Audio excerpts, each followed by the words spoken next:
Good morning and welcome to the NBA Daily for July 14th, 2025. I am holding down the fort in California, but my guys Es Baraheni and DuFour are in Vegas burning up with all the first rounders and second rounders and Fringe guys. We're going to get into all of it on today's conversation.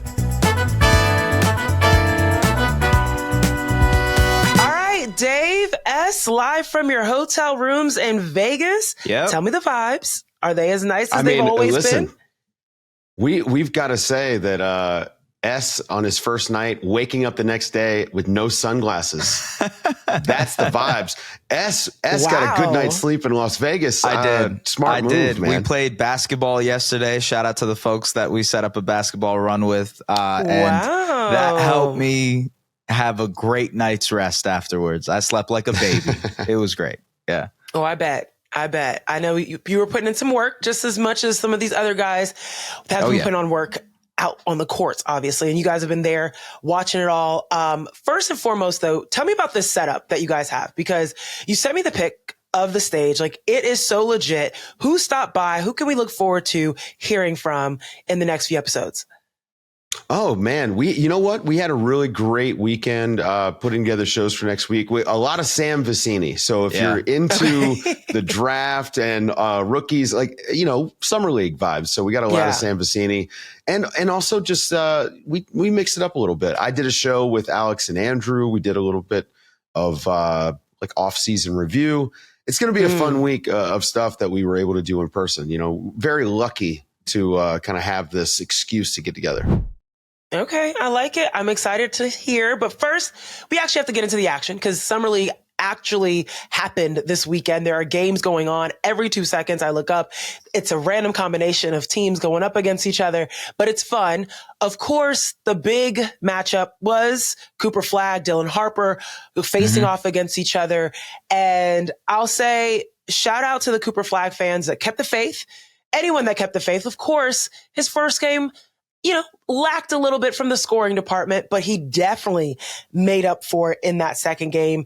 Dave, I'll start with you. I know you watched that game pretty closely. I want to hear both of you guys' thoughts about that matchup specifically before we get into some of the awards we want to pass out for the first weekend. I actually was lucky. I sat with some NBA scouts to watch this game, so I got a chance to pick their brains, about Coop, because, I'm catching up. I've seen a lot of Cooper Flagg, but not nearly enough as somebody like S that heavily covers the draft. And so I get to look at this with fresh eyes. So I got some insight. I mean, these guys think he's really going to shoot it. And I think that second game against the Spurs, he was obviously very confident. I would even say the first game, going 5 of 21, it wasn't like he went 2 of 7, right? Yeah. Like 5 of 21 is a great sign. It means this guy's confident. He's making shots in practice. And then game 2, it paid off, right? Like you saw him be more comfortable, extremely aggressive at taking that shot off the dribble.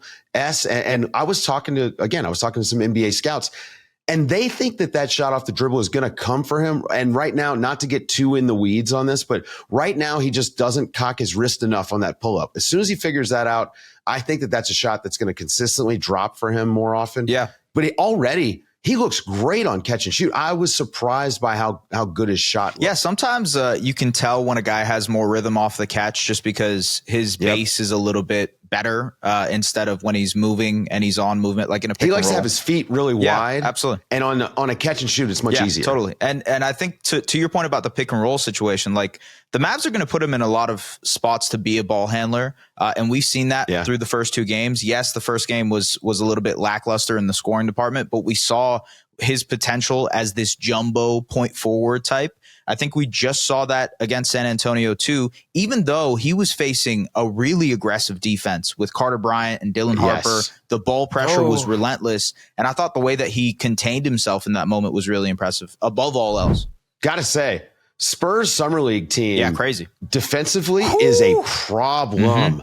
Wow, they were incredible at their rotations. And again, that ball pressure, point of attack. I mean, Dylan Harper, you saw every bit of his length in that game. I thought Carter Bryant was incredible. Had that nice, recovery block on Cooper Flagg. Broke up the alley-oop too a little bit earlier in the game. Yeah. So this is funny you mentioned this. A couple of years ago, the Rockets, and you can't take too much away from Summer League, but a couple of years ago, it was Amen Thompson and Tari Eason in Summer League with Jabari Smith Jr., and you're like, man, I can't wait to see this on an NBA court and how it will look defensively. You kind of think the same thing with the Spurs right now, too, with Carter Bryant and Dylan Harper, just because those guys will be rotation players for the Spurs eventually. How they factor into the defensive process and what San Antonio is trying to build, it looks special, especially just in the first couple games we've seen from them. Absolutely. Dylan Harper being able to guard like this, and I would say being San Antonio's most natural point guard of the three guys, Stephen Castle, De'Aaron Fox, and Dylan Harper. I think that guy is going to play big. I mean, he was making some passes, man. The dimes that he was throwing, threading the needle, finishing around the basket. Yeah. He was incredibly impressive. I mean, the Cooper Flagg hype feels real. The Dylan Harper hype feels muted. Yeah. I think that we should be much like hearing a lot more about this guy. I think he could be like a multi-time all-star. I mean, it's very funny to say that after watching a guy, a little bit of tape and a little bit of summer league, but he has all of the physical tools, and it's the defense for me that really drives the whole thing. If he can shoot it, he is going to be an amazing player. I think that's the swing skill. And honestly, if Cooper didn't reclassify, sorry, Zena, but if Cooper didn't reclassify, he was the 100% favorite to be the number one pick in this draft. It just changed once Cooper was a possibility. And we as NBA fans are enamored with the wing types, right? But the size, the physicality that Dylan has at the point of attack, it's so evident even in a summer league setting. Yeah. All right. I think you guys broke down those two really well. Of course, the Spurs ended up winning that game 76-69. I'm looking at Dylan Harper, and he couldn't shoot his outside shot as well. He went over 4 from his three-point line, but I like the shots he was taking. I think it was incredibly encouraging from a Cooper Flagg perspective to have a struggling night offensively and to bounce back. I think that was probably the most encouraging aspect, to come out, shake that off, and then deliver a dominant performance. Now, you also mentioned, Carter Bryant. There were a few other first rounders in that game across the weekend. Looking across the board at the first round picks and the way that they performed this weekend, who had the most encouraging performance to you guys? Man, I kind of want to cheat on this and make multiple choices because there's so many options that we could do. But I feel like Dave is going to want to talk about Carter Bryant. So I'll let him cook on Carter Bryant. How about young Hansen, man? The Portland. How about look, Chinese Jokic. Let's lean into the fact that he is now a superstar. He has been the talk of the town here in Vegas. Everybody is talking about, hey, did you see young Hansen? Did you see the playmaking ability? Did you see him pop? Even some of the post-game quotes where he's like, hey, what are you doing after this? I'm going to sleep. I'm eating food, and then I'll play my PS5. He has this fun demeanor to him that I think lends itself to him being a superstar, especially in summer league settings. And also he can play, man. He's very crafty. He can really incredible feel for the game, finishes around the basket well. The passes that he made in both of his games so far were really impressive. I'm all in on Chinese Jokic. Why not? I will say this. There's stuff that you pick up, right, being in the arena and seeing these guys. And for him, it was his communication skills. Number one, he comes out of the gate. He gets his own opening tip, right? So he tips the ball back, gets his own rebound on that. And then first offensive possession, he's pointing to the guys to go where they need to go on the court. And he calls a pin down screen for himself to go into a DHO series. The guy finishes the game with 5 assists. When was the last time a center had 5 assists in summer league? And then he had 6 fouls, which is a great sign to me that he's going to compete inside.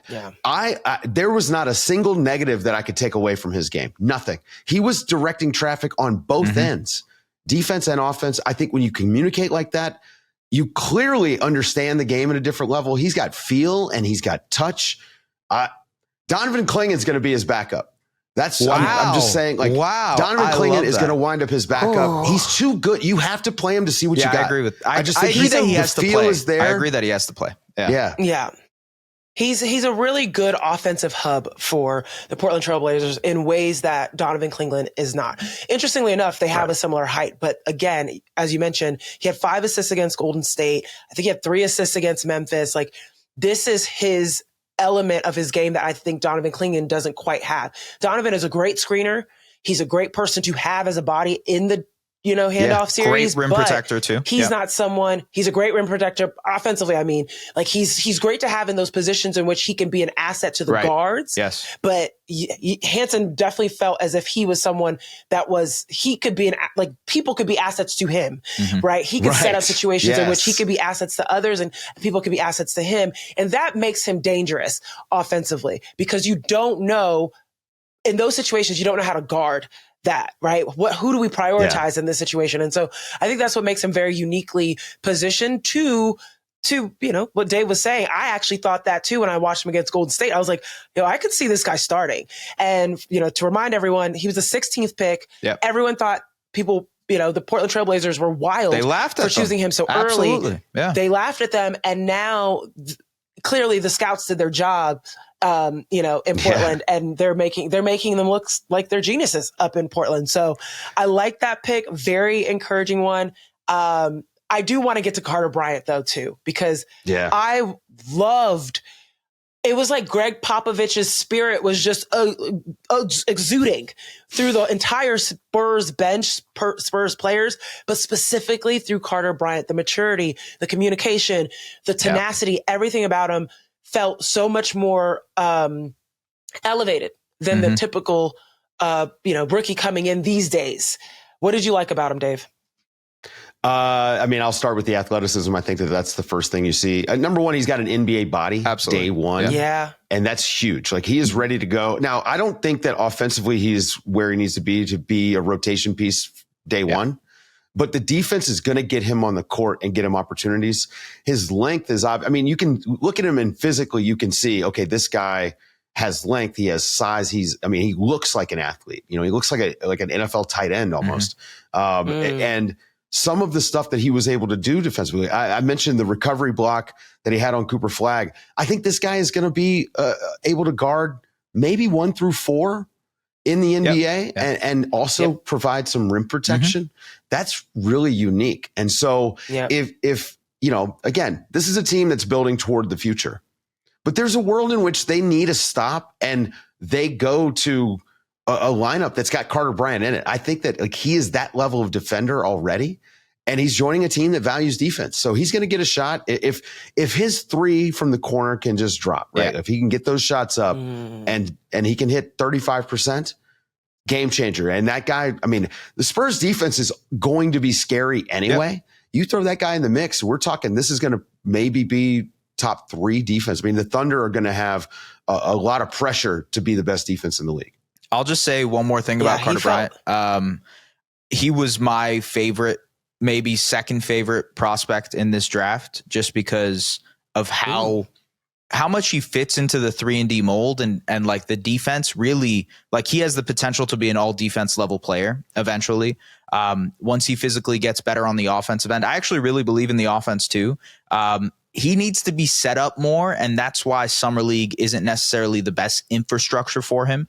Those type of guys don't necessarily thrive off the ball. Yeah, there's some examples of that we can point to, but Carter's right now in a position where he's probably more of a catch and shoot guy, can attack closeouts eventually, but the defense is going to get him minutes, to Dave's point. And if you're doing that for San Antonio, who truthfully needs some wing defenders around their guards and their center, big time, massive win from them from the draft. Yeah. I feel like he's a little bit more of a developed and coordinated Jeremy Sohan. And I don't know. That's what I feel about it. That's why I look at it. And Shots fired at Jeremy Sohan. I love Jeremy Sohan. He is so athletic, but I just feel like sometimes you don't know what's happening out there on the floor with him. Fair. And that's why I was like, he's a wild card. Yeah. He can be a wild card sometimes. And so I can see Carter Bryant being a little bit more of a rigid kind of, we know what we're expecting out there, and the Spurs probably tapping him a little bit sooner than we might expect. All right, let's take a break. Not everyone had the best Summer League experiences. Let's talk about that right after this.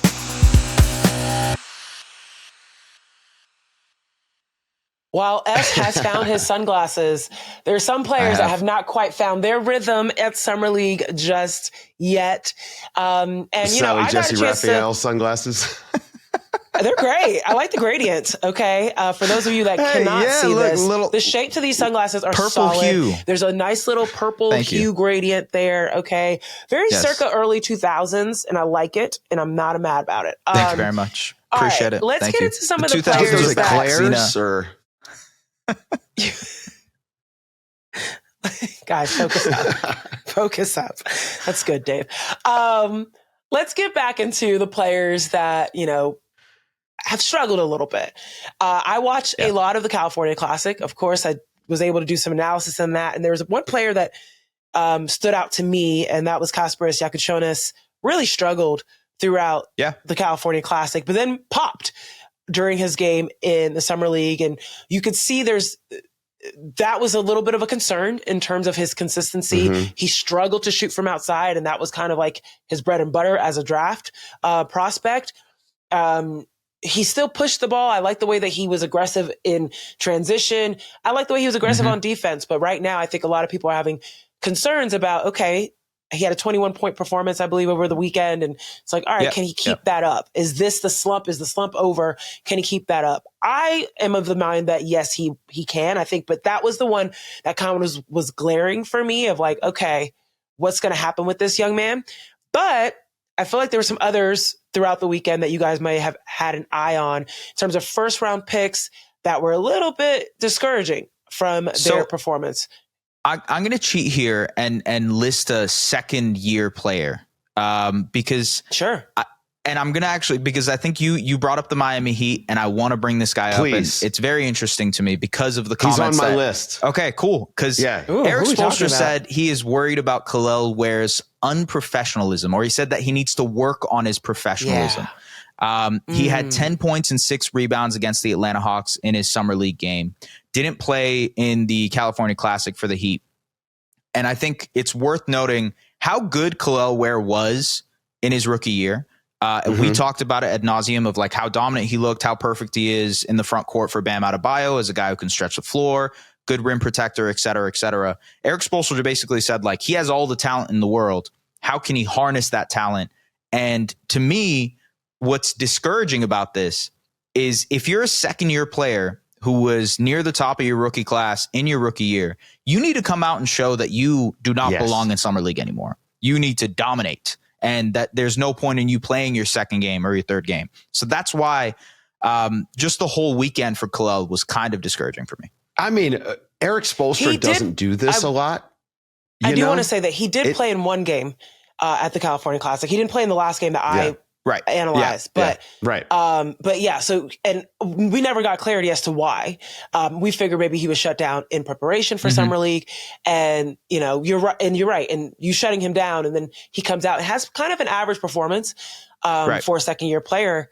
That was, I can see your point in terms of like that's definitely not what you want to expect out of a second year player. On top of other elements of his game off the court. Sorry. Right. It only gets heightened because of what Spo said. It would have maybe gone swept under the rug, but because of that comment, you're like, okay, what's going on here then? Erik Spoelstra doesn't do that often. Exactly. Think about how long it took for him to criticize Jimmy Butler when all of that stuff was happening. And part of that is you got to keep the peace, and Kel'El Ware is not Jimmy Butler, and you can criticize him all you want, but it was striking to me that Spoelstra went out of his way. It was like he was waiting to talk about him. Absolutely. That is bad. I mean, that is like, when your teacher calls your mom growing up. I mean, that's real bad. Like, we've gotten to a point where you're being publicly called out at Summer League. Yeah. I'm starting to think, is Kel'El Ware in the rotation when we get to training camp and preseason? Now, they're going to probably have to do it because of just talent. Yeah, he's a talented player. But I don't think there's a guarantee that he's going to start. And I think that if the season was starting now, he definitely isn't. They don't have to start him. Norm Powell changes it for him. Ooh, that's a good point. The exact quote was, "The professionalism and consistency has to improve," and it is. "Our standards aren't going to change. He's getting stronger, gaining weight, and learning how to be a pro.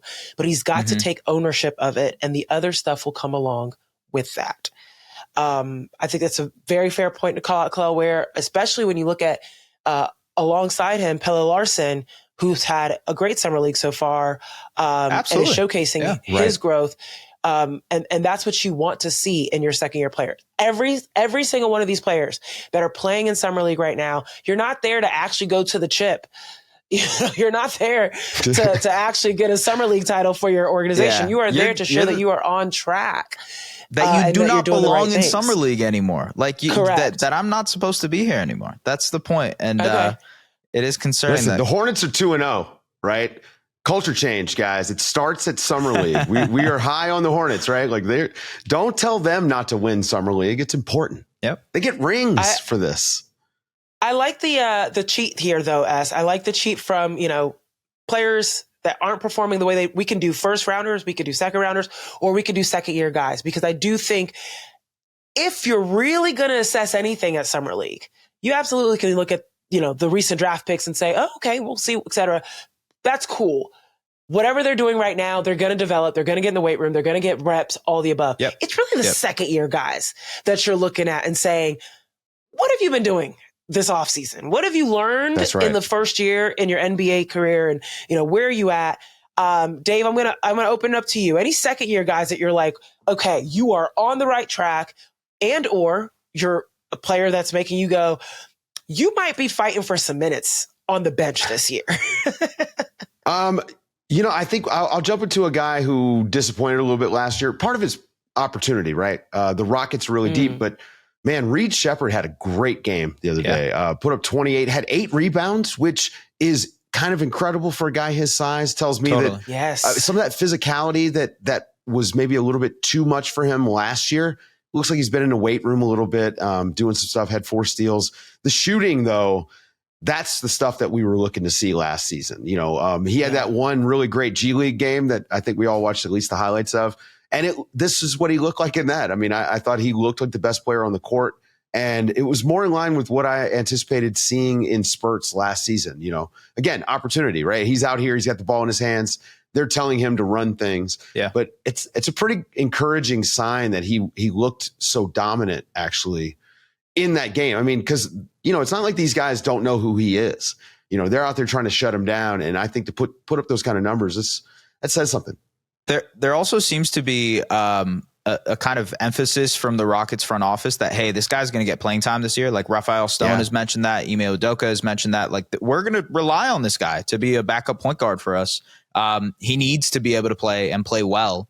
And so I think that pressure, it just doubles in terms of what the importance is for Reed in Summer League. One guy who's been kind of impressive, also another point guard, Devon Carter for the Sacramento Kings. So the Kings have been looking for a point guard. They obviously signed Dennis Schroeder, and they're going through the motions of figuring out how to work this team around Sabonis, and we'll see what happens with the Zach LaVine and DeMar DeRozan situation. But Devon Carter didn't get a long run in a rookie season. He got hurt, so he came in late. He was awesome against the Bulls. 30 points, 8 rebounds, 3 assists, knocked down 5 threes. The 3-point shooting was massive for him. And I think if he can be that type of player for them, maybe they found their solution at the point guard spot with Devon Carter. Ooh, I actually really like that pick as well. Shout out to point guards and undersized point guards, being able to showcase that they're still valuable. I feel like that there's a conversation that was floating around social media. I believe that was on Mind the Game, around size of point guards and if you can make an impact. Yeah. I feel like the point guards heard that and took it personally, especially at Summer League. I think that for me, in terms of second year player that I was kind of expecting a little bit more out of, Cody Williams from the Utah Jazz. And I'm really was looking at that game, obviously looking for Ace Bailey, but I'm looking at him and I'm just kind of like, even though he is scoring is happening, I feel like he's not impacting the game as much as he possibly could be, especially at his size. I don't know. I just feel like with what the Utah Jazz need, and this is supposed to be kind of like their version of the 2 timeline, they are fully on that new timeline. And Cody Williams is supposed to be a part of that trajectory up. I've just been kind of like meh about him. That was definitely my takeaway there. And then in terms of a second round pick, I want to ask you guys, any second round picks that you thought should have been first round picks? And as I think we're on the same page here, Mine's around the Phoenix Suns. Are you on the same page with me? Ooh, no, mine was not going to be a Phoenix Suns, but go for it. I'm curious because I have another Sacramento King for this. Maxime Reynaud. I thought he probably had the opportunity. So like he was near the top of the second round, so rightfully could have fallen into the first round if someone was really interested in him. But I think he's shown that he can stretch the floor, which is important for a big next to Sabonis if he eventually plays. 16-6 versus Orlando, had 17-5-2 against Chicago. Good defensive player from what I've seen. Crafty, another guy who has a high feel for the game. If he can play for them next year, I think he brings kind of a unique skill set that the Kings just don't have from their front court spot. So Maxime Reynaud, that's my guy. Should have been a first round. Okay. I should have maybe known that, or at least maybe thought of him coming from Stanford. Wait, who's your Phoenix Suns guy? Kobe Bryant, number 41. Kobe Bryant in that first Suns game. First and foremost, super efficient from the floor. Loved the spots that he was taking, and he kept hitting big shots throughout the game. Like he kept hitting shots at the end of the buzzers or late in the shot clocks when they needed a score. I thought he had great poise. I thought he shot well, and I don't know. I'm looking right now and I'm looking at what Phoenix needs in terms of shooting. And I'm like, all right, let's go Kobe. I actually think that he probably could have been a late first rounder. I don't know who I would push out of the space to, replace him with. But after seeing what he was doing in that first outing, I'm pretty impressed. Dave, any second round picks that you thought could have been in the first? I don't know about that, but Brooks Barnhizer has 13 steals in 2 Summer League games. I feel like that's at least worth noting. I didn't see a single one of them, to be fair. Got it. Yeah. Okay. But he's got 13 in 2 games, so I think that's worth at least keeping an eye on. Okay. All right. Well, let's close this out. It is Summer League. It's Summer League. And let's close this out because we always got to give some love to folks that, maybe the spotlight isn't shining on them as much. Who is a fringe player that you believe deserves a shot in the NBA? Doesn't have to be a recent draft pick, doesn't have to be a former NBA player. It can be someone that's just spent a lot of time in the G League or just kind of shown up on the radar. Who is someone that you think deserves some time? How about your guy, Cole Swider? He's had a really nice summer so far. Cole Swider's been solid. I know. I picked on you a little bit when you brought up Cole Swider, and I actually now am like, you know what? Zena's right. I think Cole Swider, I think he deserves a job. Yeah.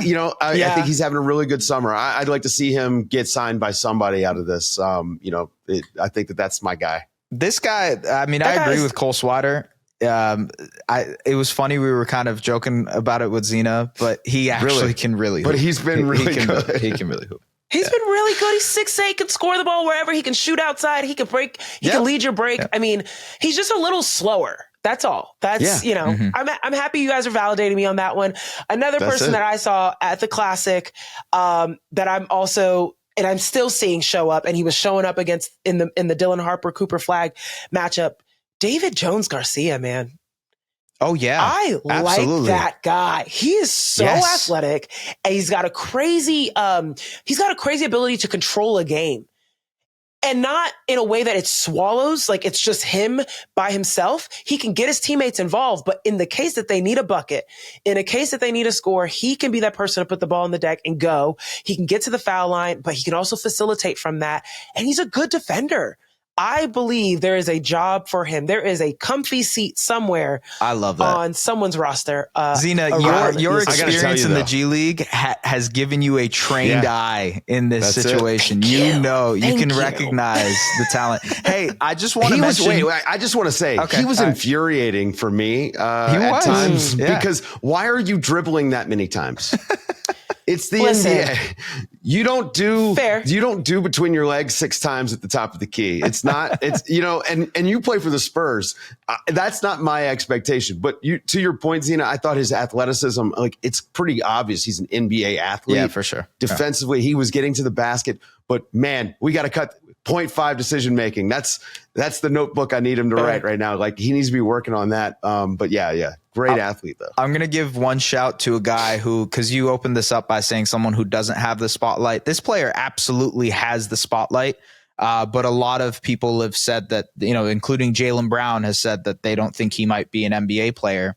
Bronny James. Yes. Oh, yeah. Is an NBA player. Yes, he is. Absolutely. He's been a very good defender here in Summer League. Did a great job against Cooper Flagg. Offensively looks more adept, can get to his spot. I mean, obviously he's not going to be asked to create at the NBA level, but is able to do things offensively on the court that's effective for you. Really solid defender at the point of attack. Bronny James is now an NBA player. The athleticism is there. Yes. And in a way that it wasn't a year ago. Yeah. And again, I probably am bad about this too.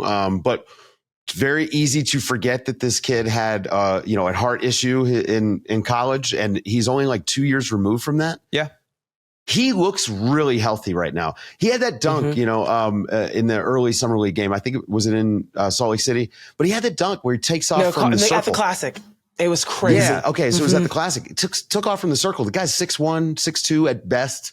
And I mean, he really just pops now when you watch him jump and move around. He's so fast. The way he held up when Cooper Flagg was trying to back him down. And actually, by the way, I think that was a bad foul call. I think that was a clean pick. I agree. You got to let the guards compete there. But yeah, I think he's going to get minutes for the Lakers. He's going to play. He can really guard. I feel like there's like a LeBron through line here, because my last one that I want to give just a little bit of love to, Nae'Qwan Tomlin for the Cleveland Cavaliers has gone 21 of 28 field goal attempts.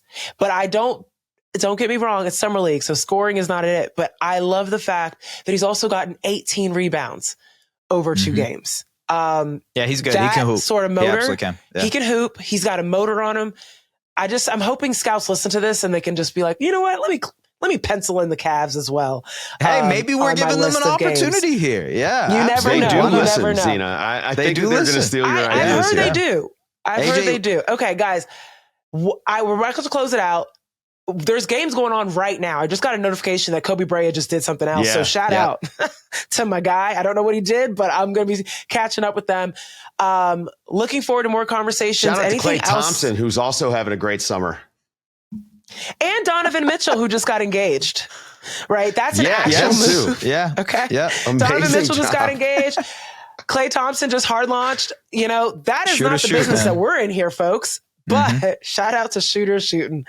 All right, that's enough for the NBA Daily. I am excited for all the content that is to come, guys. Enjoy Vegas. Continue to bring us all the insight and intel from out in the desert. On behalf of Es Baraheni, Dave DuFour, and The Athletic, I'm Zena Keita. Appreciate you guys listening. Have a great one.